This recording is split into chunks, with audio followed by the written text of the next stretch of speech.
Hello and welcome to the Daily Records weekly betting show, the place where you can pick up priceless pointers and punting advice for the Premiership in Scotland and much more besides. In the last 3 weeks, we've set the ball rolling with a look at all the anti-post markets in Scotland, English lower leagues and the Premier League. So we've got a great anti-post book to go to war with over the next 10 months. And we've also got stuck into the weekend action north and south of the border. Now, after last week's cup action, it's firmly back to league business now, and there's the third round of games in the Scottish top flight and the English lower leagues, plus the second weekend of English Premiership down south. To help me make sense of the odds and unearth a few gems, I'm beyond lucky to be joined by Mark Walker this week, and we're going to kick off in the Scottish Premiership. There's a full card, 6 games, 3 Saturday, 3 on Sunday, and let's start at Easter Road, where we've got Hibs against Dundee, or the Luke McCowan Bowl as it may be known. Dundee's terrific midfielder has been tracked by Hibs among others, and I've sort of been banging the drum in recent weeks about Luke and Dundee's being a team on the up. Kind of looks at the moment as if Hibs are anything but that. And as a backer of Tony Docherty's team to be in the top 6, I'm certainly hoping that he stays. Looking at the odds, Hibs are on the drift, have been so for a couple of days now. They're now out to 23 to 20. Dundee, a bit over 2 to 1 is available, and I think the case of the home team at the moment looking typically Hibsy so far this season, and perhaps the potential for another turbulent campaign. Dundee have been free scoring and exciting, and I saw them put 6 past Airdrie last week. So given all that, Mark, how do you think we can take advantage of this? Yeah, I must admit, I was surprised when I saw the odds at the start of the week. I think Hibs started odds on in the week. I saw Dundee their very first game of the season at Bonnyrigg Rose, and they've just continued in that way. They could have scored a dozen goals that day. They have goals throughout the team. They've scored 29 goals in their 7 games. Okay, a lot of them were League Cup games, but they've scored a minimum of 2 goals in every game so far. And I think that, they must go into this game brimming with confidence. That you mentioned McCowan, but they've also got Lyle Cameron, who's in fantastic form as well. They've got, as I say, goals all over the team. I just think I can see them actually the price going down to, I think it was 12 to 5 or something. I think you can get for Dundee at the moment. I can see that going down before kick-off. My bet is for them to score 2 again, which, as I said, they've done every game. You get 13 to 8 with that with McBookie. I think Hibs must be, they've been absolutely ragdolled, let's be honest. The last 2 games from Celtic, okay, it's Celtic, you accept that, but they must be going into this game with a lack of confidence. The defence doesn't look the best. Goalkeeper, that mistake he made last week as well. I think Dundee can score 2 goals. They might not win, but 2 goals, 13 to 8, I think it's a good bet, so I'll go for that. Yeah, Hibs just seem a team that's constantly, every single season, are on the rebuild. And you mentioned the defence; they seem to have a different central defensive partnership every season. Again, as you mentioned, new goalkeeper into the situation, whereas Dundee seem to be adding to their group rather than kind of papering over the cracks, and they seem to be a team on the up rather than trying to find their way at the moment. It's funny you mentioned the Dundee's goals all over the team. Simon Murray backers probably couldn't believe it last week. 6 goals and none from the big summer signing. So maybe this could be his week to kind of join the party. You mentioned that Dundee price, sort of 12 to 5. I think this might still be 5 to 2 available, and I don't know. I might be quite tempted by that, but I don't think they've got a great record at Easter Road. They've not won since, I think it was 2001, so they've obviously not got the best of records. So yeah, that's part of the reason why I'm going for them to score 2 goals rather than just to win, because the record in Leith isn't the best. But as I say, when you mentioned Simon Murray, you've got guys like Curtis Main coming off the bench. I just do think they've got goals all over the place, and they must be in a very good place at the moment, Dundee. So I'd be delighted to have a go at them. Do you think they are a chance of repeating their top 6 finish of last season? 100%. I think they could certainly, not only that, I think they should probably qualify for Europe. In fact, they're probably a dark horse to finish outside the Old Firm. I do think they are absolutely flying at the moment. They might go through, a bit of hardship and that as well, but I do think they've got quality throughout the team, the entire squad, and I think I can absolutely see them top 6 at the minimum. Yeah, they were 28-1 in that market without the Old Firm at the start of the season. I suppose when you're looking at a club to either remain in the top 6 or to gate crash the top 6, you'd have to be looking at, okay, who are the ones who are they up against? And I suppose you would have said maybe Aberdeen might be the team to gate crash the top 6 this season. So who might be the ones to drop out if you think Dundee would be in there? Possibly Kilmarnock if could they hold? Kelly haven't started too well. St Mirren, obviously, Europe and that as well. So yeah, I mean, it's not that difficult a task, I don't think, anyway, to finish in the top 6 in Scotland if you've got a decent squad and a good manager. And I certainly think they've got a good manager. Yeah. Okay, moving on to Rangers and Ross County. There's been nothing terribly convincing about Rangers in their games at Hampden thus far, against a depleted Motherwell team and then against St Johnstone in the Cup when they got the benefit of a kind of bizarre refereeing call for their first goal, which enraged St Johnstone so much. Mark, what's your view on this one?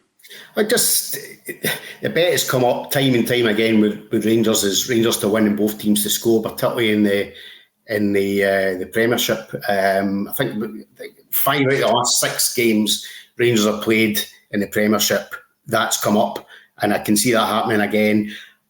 Nobody's convinced about their defence. I don't think even Rangers fans are particularly convinced about that. Ross County will go to Hampden. They've got a point to prove. They had a terrible, terrible result for them last week at Spartans. But I think that's, that was a one-off game. It can happen. But I do think they'll be okay, County, this season. I think they'll survive. I don't think they'll go for another playoff. They're not a team that particularly defends with their life. I think they'll have a go, and why wouldn't you? Because Rangers are. I think they're vulnerable at the moment. Of course, I think they'll win. I do think they've got that much attacking threat. I think they'll get the goals to win, but I certainly wouldn't put anyone off County getting a goal. So that's the obvious bet, 13-8. Rangers to win, both teams to score with Sky Bet. Rangers don't seem to have recovered from the day they went up to Dingwall. I think it was probably last April, and lost 3-2. Potentially, maybe even from a winning position. Things just haven't quite been right since then, I don't think.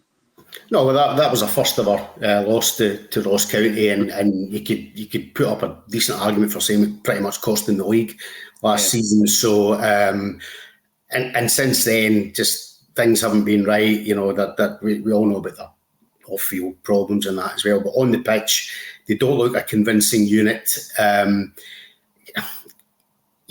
With Rangers, you've always got to think that they will score goals because they do dominate, and I'm quite sure they'll dominate on Saturday as well. But they are dodgy at the back, and I do think they are to be got at, and I can see County scoring. Okay, so Rangers to scramble through with victory once again at Hampden Park. Ross County, you said you don't think they're candidates this season to be involved in the. I think they'll be all right. Yeah, I think I quite like Don Kelly as a manager and that as well. I think they'll be okay. I think they'll have enough just about. They always seem to find a way to survive, and I think they'll do it again. It might not even be the playoffs this season. They might actually be okay. They started the season. Yeah, they started about 11-4, 3-1 to finish bottom. St Johnstone were favourites in that particular market. So, who would you have if it's not going to be Ross County? I did address this in some of the anti-post mentions we had a couple of weeks ago. County were a team I did think would be involved in the shake-up once again. Who would you say either for a bottom 2 finish or to finish bottom were the ones you looked at the start of the season, Mark? I've been against Dundee United from the start. I I think they struggled. I mean, what a struggle it was from last season to get up. And to be fair to them, they've started all right. They've started the season quite well, but I'm not sure about their squad. I don't think they've got the players there that are actually, I don't want to say good enough, but I can see United struggling. I'll be honest, I can see United struggling, although fair play to them, they've got off to a good start so far. Well, that leads us on nicely to our next game. It's Dundee United against St Johnstone, and you mentioned Dundee United's rather unedifying efforts in getting promoted last season, but there was one team absolutely thrilled to see them back in the Premiership, and that was St Johnstone. And the reason for that is they love going to Tannadice, ideally twice a season.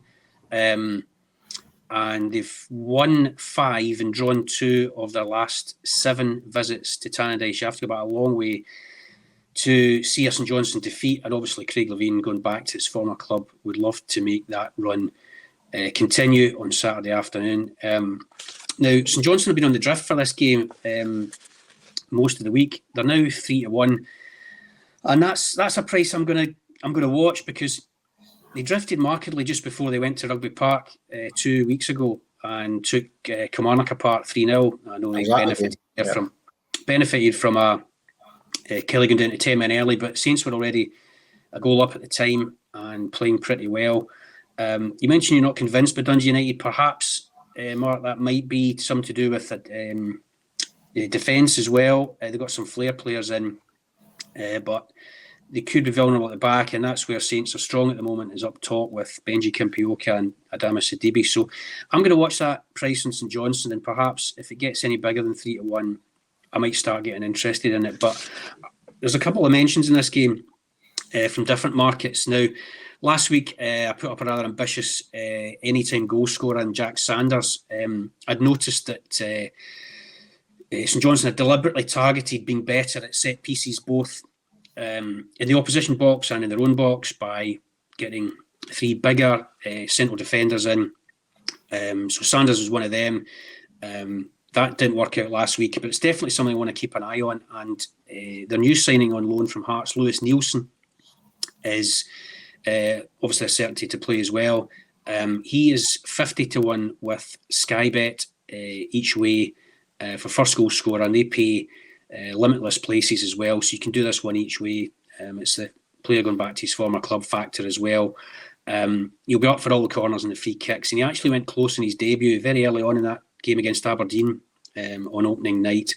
This is something I might just bore you all with and persevere with for a couple of weeks, because you only need to be lucky once with these centre halves before the bookies maybe just kind of cop onto it. So I'd also noted St Johnstone being quite creative with a couple of set piece plays and corners down at Kilmarnock a fortnight ago.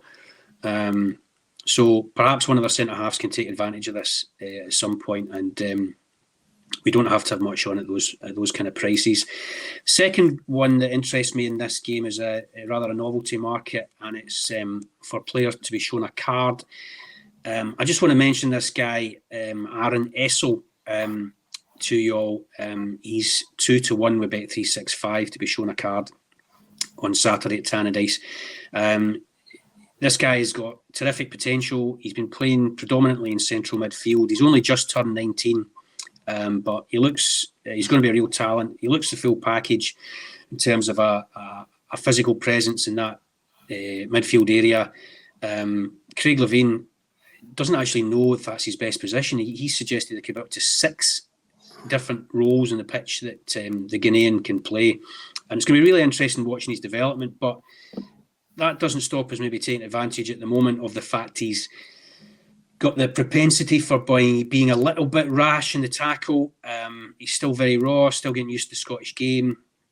Yes, there was progress against Kilmarnock, but St Johnstone were in control of that game in the middle of the park. You know, there wasn't much to concern him that afternoon against the 10 men. This is going to be a different story against up and at them Dundee United home side, as I say, with a lot of flair players in the middle of the park, and there's potential for Aaron Essel to be booked in this game, and I think 2-1 is worth an interest, as it was on the first night of the season when he was shown a yellow card against Aberdeen. And Speaking of Aberdeen, that's our next game. Let's go on to the Sunday card, and former Dons boss Derek McInnes takes his Euro-weary Kilmarnock up to the northeast. Kilmarnock are currently propping up the embryonic table after 2 games and are just coming off a rather bitter defeat in Copenhagen in Europe. And now there's nothing like a hard luck story for us punters to stew over, and last week was one for me when I put up Esther Sockler to be first goal scorer against Queen's Park, and he was just caught offside. Debatable one when he went through with 3 minutes into the second half to what I hoped would be him opening the scoring at 5-1 for us, but not to be. He was a player I really kind of wanted to get with this season in first goal scorer markets, and the knowledge that Bojan Miovski wouldn't be hanging around for much longer. So it's proved, but Sockler rather fluffed his addition last week, and I'm maybe beginning to wonder if he might not actually be that good. So I'm going to keep a watch on that. But for now, Mark has a far better idea. Well, I watched the game last week, and I was very impressed with the new signing, Topi Keskinen. He came on, scored the goal. Now, Aberdeen have spent a lot of money. I mean, a lot of money for them, almost £1 million on him. He comes with a very good pedigree. He was playing like as a winger, but he cuts inside so much that by the end of the game, he was almost like a striker. So I think he's going to get a lot of joy this season. I think the way Aberdeen are playing in that as well, he could get a few goals this season. Let's say they obviously got the winning goal last week in injury time against Queen's Park. He's 3-1 to score any time with Bet365. I don't think that price will last throughout the season when they're playing teams that they're expected to beat, as they are on Sunday. So I think 3-1 is a value bet for him. I know you quite like Aberdeen for Sunday and that as well. I mean, Kilmarnock they tried to get the game off. They played 3 games, I think, in Europe after the weekend. Sorry, after playing in Europe and then playing at the weekend. Lost every one of them, haven't scored a goal. Derek McInnes last night as well made it quite clear that this is a game they could absolutely do without. So I think Aberdeen was 17-20 has gone now. Was it 5-6? I think you'll get in Aberdeen. I can see that going down to 4-5, even less before kick off. I think punters are piling in Aberdeen, and as you know, Aberdeen fans, nobody's getting carried away. I know they won the first 7 games and it's looking good at the moment. However, it's been in the League Cup and they played teams that obviously aren't the calibre that they're going to have to play this season. But however, he's started. Jimmy Tellon has started very, very well. He's got he seems to get a tune out of a squad that was, limited. I mean, guys like Shane Morris, for instance, who was almost booed off last season. Aberdeen fans weren't having him. Now he's almost first pick. So he must be doing something right. He's started. The team must be full of confidence. I think they're flying at the moment. I think they're relishing this game on Sunday, and I can see punters steaming into them. Yeah, it looks the case that they've been backed. If you were to compare it to, for example, their game against St Mirren a fortnight ago, when Aberdeen were odds against, a shade of odds against a St Mirren team coming off a European game, and now I think punters are wise to they're now odds on and against Kilmarnock and getting shorter and shorter. So the value might be disappearing. You might consider there's still some left in that to beat Kilmarnock, who you would like to think would still recover from their European exertions over the course of the season and still post a decent campaign. But obviously, you mentioned the amount of money Aberdeen are spending, Mark. Does this make them, do you think, favourites now? I see they're 7-4 without the Old Firm in that market. They've overtaken Hearts as favourites to finish behind Celtic and Rangers and finish third. Do you think that's a justifiable status in the market given their spending power?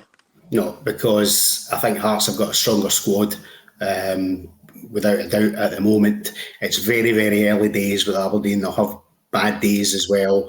If you look at the Aberdeen squad, you look at a bit deeper, look at the bench, kids and that as well. And, it's such a horrendous campaign last season. So I wouldn't be confident at all. I think Hearts, once they're going to have European football, but as we've seen with Scotland, with Scottish teams, they struggle with that. But after the new year, I think they'd be okay. I would still, for me, Hearts are still a team to beat in the best of the rest market. Okay, doke. And Hearts, Stephen Naismith's team will head for Fir Park on Sunday afternoon after their European defeat. Motherwell are 15-8 as a home side for this one. Hearts round about 7-5. They look like a couple of teams at the moment who, well, certainly from when I looked at the game, I just don't really know what to make of either of them at the moment. And this might be one to leave alone or chuck in as a draw somewhere if you're looking to beef up Akers. I'm not sure I can split these teams. It's been such a struggle for goals at Motherwell so far this season, which might come as a bit of a surprise. They actually, I think it was about 56 goals they hit in the league last season. They were the third top scorers in the campaign, more than Hearts, who obviously finished third. But there's has to be changes in that department, obviously with Theo Bair leaving, and they just not maybe quite find the right mix yet up top. I don't know whether Tony Watt might help that initially. He loves to make a fast start at his new clubs, which seems to happen quite a lot. And surprise, surprise, he's playing against a former club this afternoon. I think that also happens just about every week. So he's 7-1 for first goal if you're interested in him making a fast start. But as I say, neither of these teams look sort of trustworthy at the moment to get with. I don't know, Mark, if you would sort of concur with that idea ahead of this one at Fir Park. Totally agree. But interestingly, there's not been a draw in the last 10 games between them, but I think that could change. Oh, time for one then. Yeah, exactly. I certainly wouldn't be steaming in at Hearts at that price after a European game, no chance. I can see it being a slog, to be honest. Okay. The lunchtime kick-off, the live game on Sunday afternoon is St Mirren against Celtic. Clubs talk about having to get everything to click and go right for you when you're playing against the Old Firm, and certainly before the match, that's not the case with Saints, who have got injuries in the midfield department, which is a bit of a worry for them. Mark O'Hara, Caelan Boyd-Muntz, a player I really enjoy watching, and I think really makes St Mirren tick when he's in the middle of the park. He's not going to be back until after the international break, and Dennis Adeniran is also out. So Stephen Robinson's got his problems in that department, and I think that means that on the hunt for a shock this weekend, looking at that sort of 9-1 doesn't sort of appeal, since they don't really have their first choice team available. So I can't really see a repeat of that famous September 2022 victory over Ange Postecoglou's Celtic side. Unless, Mark, you think there's any hope for them against a Celtic side that have got off to quite a sweet start? Obviously, Celtic are absolutely flying on what start they've got. I think Mark O'Hara is massive to St Mirren, and without him, it makes a huge difference to them. They've had a week to recover after their European exertions. I thought they were. I went to Iceland and Norway with St Mirren. Good team, well organised. I think they'll be absolutely fine this year, probably top 6 as well. I think they've also got options from the bench. Just a really interesting sort of side thing for them. They do like a set piece. They scored 3 goals in Europe from corner plays. Alex Aikavete scored in Norway. He's 18-1 to score any time at Bet365. I think they'll get corners on Sunday. It's not guaranteed he'll play, but if he does play, he's a real threat from set pieces. So, why not stick a couple of pence on that as a wee aside? But you've got to. I mean, Celtic are absolutely they look levels above anything else in Scotland at the moment. So you've got to think they'll win comfortably. Okay, let's keep an eye on the team lines for that one, Mark. Let's have a quick look at the Scottish Championship before we go anywhere else. What have you noticed, if anything, in this division for the weekend? Well, I think it's there are lots of interesting games. Falkirk against Thistle. Falkirk have got this incredible unbeaten run when it comes to the league. It's 494 days on Saturday since they last lost a league game at the Falkirk Stadium, and that was to Edinburgh City, who are probably going to get relegated this season from Scottish football. So it's incredible. So they're only 6 days short, 500 days without losing. But wouldn't it just be like Partick Thistle to go there and get a win? It's such a Thistle thing to do. They haven't started the season that well. I tipped them to go up. I think they'll actually. I think they've got a decent score. I think they'll do all right, and they will eventually come good. They're a big price. I think they're 13-5. I think they are to win at Falkirk. I think that's a bit disrespectful for them. I think they will come good. I think Falkirk, obviously, that fantastic win they got last week against Hearts, but they're going to lose sometime. So I just think that's an interesting one. I wouldn't put it up, but I just think it's an interesting one. Thistle probably too big for that one. I'm going to Livingston against Morton for the record. Interesting game because you've got Jet coming back, who's Morton, back to Livingston. You've got Robbie Muirhead, who was Morton, coming back to Livingston. So I'm looking forward to that. That should be interesting. And Ayr against Raith Rovers. You want to talk about that? There's goals there, isn't there? Yeah, definitely. I've seen Ayr put 5 past Airdrie a couple of weeks ago, and then they came from behind to beat Hamilton last week. So they're off to a flyer. So I had a look at a couple of these games, and I've unearthed what I think are some decent value plays in the fixed odds markets, because they both are my odds against home teams. Now, one requires a kind of keep the faith job here, and it's with one of my anti-post selections, Airdrie, who've after an opening day win over Raith, look as if they've gone to pieces a bit. 5-0 thrashing at Ayr, 6-1 thumping at Dundee, which I'm content to put a line through the second one for sure. They host Queen's Park. I'm more worried by the Ayr one, where they were outplayed and out-muscled by a championship opponent. But I still feel they're a promotion candidate, whereas the Spiders are more likely to be in the bottom 3. So I think Airdrie, if they get their act together again and are able to play their football, possibly should be odds on for this one, and they should be able to show their class at home. I've got faith in Rhys McCabe staying calm and not letting this destroy the progress, the positive momentum that the club has been around the club for the last couple of years, and there's loads of players alike there. So the fact that they are available at 5-4 at home to beat Queen's Park, which, if I'm right in that Airdrie should be a promotion contender, means that if this game was played in a few months' time, they should be much shorter than that. I think they're going to prove over the course of the season to be a better side than Queen's Park considerably. So if they're at home, then they should be winning this one, and 5-4 appeals. Hamilton are the same price. And while I've got nothing against Queen's Park as such for that Airdrie game, I guess we do have something against the poor state of Dunfermline, who are the visitors to Hamilton on Saturday afternoon. They've had a terrible start in both league and cup and look like a team to be against for the foreseeable future.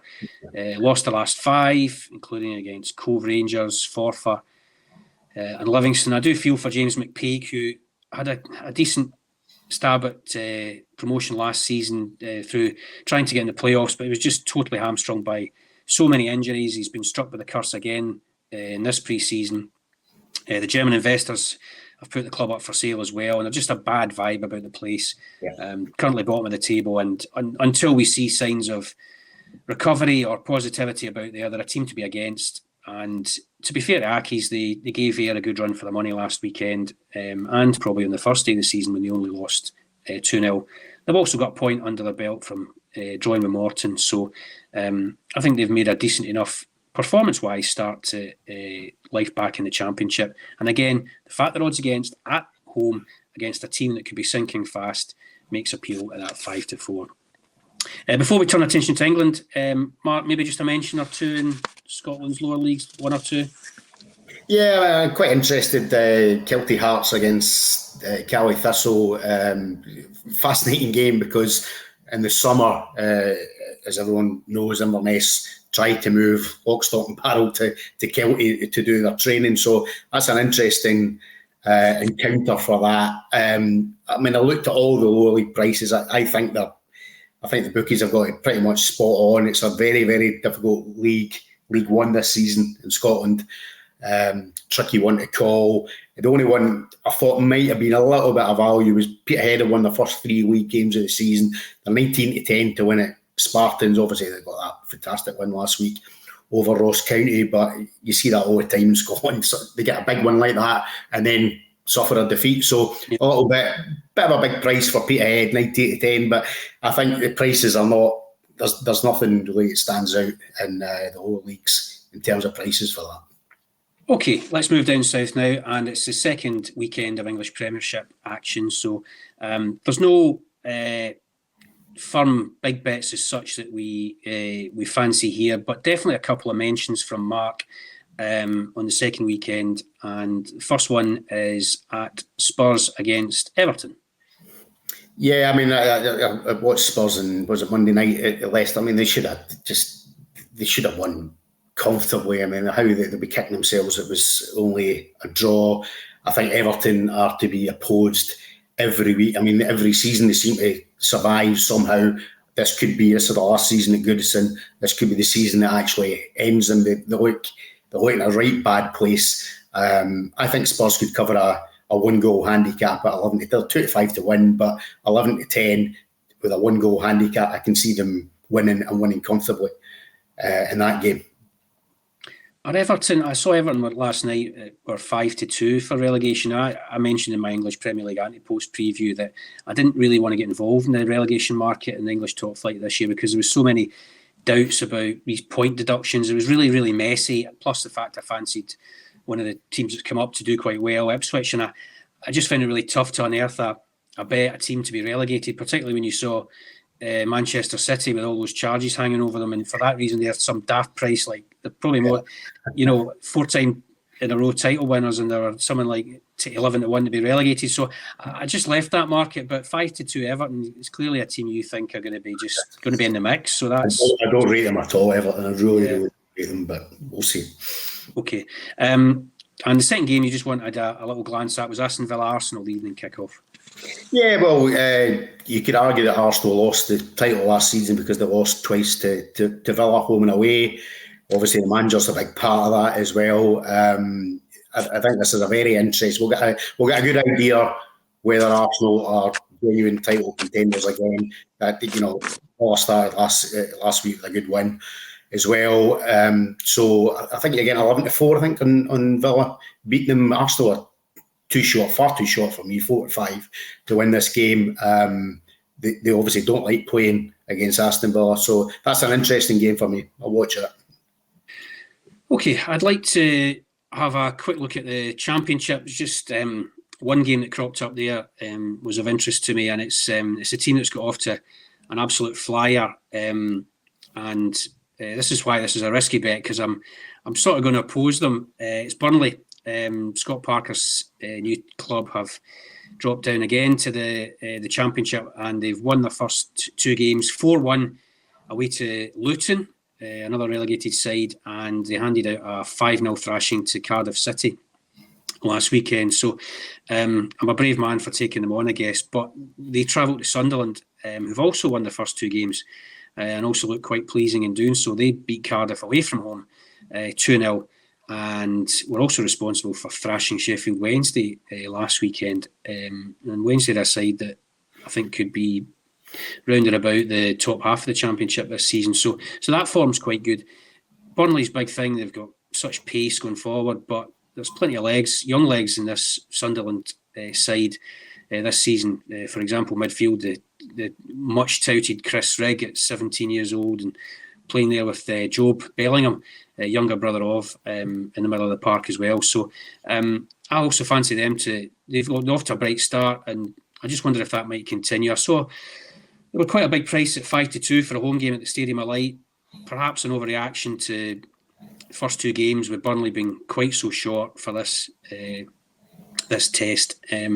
But the way perhaps to play this one is to go in the draw no bet market, and Sunderland are 6-5 with Paddy Power as a draw no bet at home to Burnley. So you get your money back if the points are shared in that one.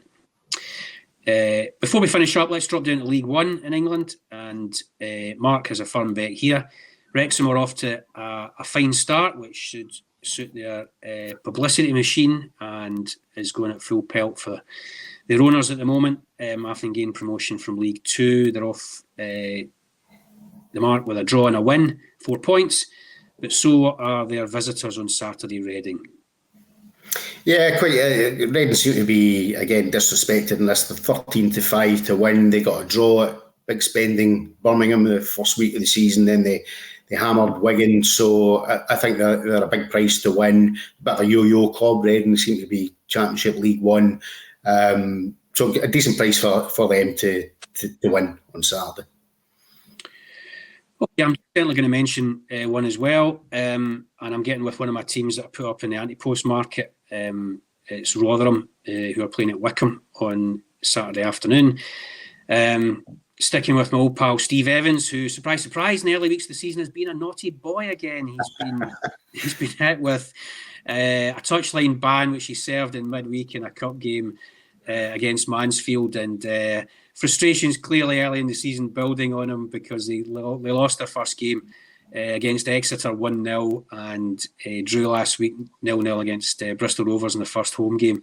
But unbelievable amount of chances being created by this Rotherham side. It was 27 in a previous cup game the week before against Crewe, which they won 2-1.